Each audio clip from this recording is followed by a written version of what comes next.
മലയാള സിനിമയിൽ ഞാൻ വന്നിട്ട് നിസ്സാര സമയമായുള്ളെങ്കിൽ പോലും എനിക്ക് കിട്ടുന്നതിൻ്റെ ഒരു അംശം ഞാൻ എന്നെ തേടിയെത്തുന്ന എൻ്റെ അമ്മയുടെ പ്രായമുള്ള, ചേട്ടൻ്റെ പ്രായമുള്ള, അച്ഛൻ്റെ പ്രായമുള്ള, കൊച്ചനുജൻ്റെ പ്രായമുള്ള എല്ലാവർക്കും എൻ്റെ കയ്യിലൊതുങ്ങാവുന്ന എല്ലാ സഹായവും ചെയ്യുന്ന ഒരു വ്യക്തിയാണ് ഞാൻ.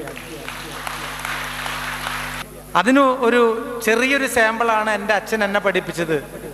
എളിമയിൽ നിന്ന് വലിമ വാങ്ങിക്കുക, ഇരിക്കുന്നതിന് മുമ്പ് കാല് നീട്ടാതിരിക്കുക, വന്നിക്കാൻ പറ്റില്ലെങ്കിലും നിന്ദിക്കാതിരിക്കുക. അത്രയും പഠിച്ചു കഴിഞ്ഞാൽ ഒരു നല്ലൊരു വിദ്യാർത്ഥിയായി, നല്ലൊരു മിടുക്കൻ കുട്ടിയായി എന്നുള്ളതാണ്. പഠിത്തമല്ല, നാലാളുകളായിട്ട് എങ്ങനെ പെരുമാറണം, എന്തൊക്കെ ചെയ്യണം, പ്രവർത്തിക്കണം എന്നുള്ളതാണ് ഏറ്റവും ആദ്യം. നല്ലൊരു മനസ്സ് വേണം. മനസ്സെന്ന് പറയുന്നത് ഒരു 12 ഏക്കർ സ്ഥലമല്ല, ഇത്രം ഒരു കുഞ്ഞു വട്ടമാണ്.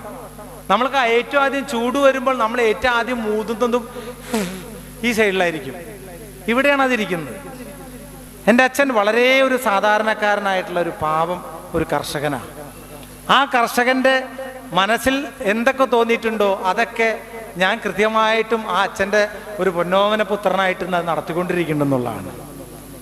അച്ഛൻ ചെറിയ രീതിയിൽ തമാശയൊക്കെ പറയുന്ന ആളാണ്. അച്ഛനിൽ നിന്ന് കിട്ടുന്ന തമാശകളാണ് ഞാൻ സിനിമയിൽ കൊണ്ട് കാണിക്കാറുള്ളത്.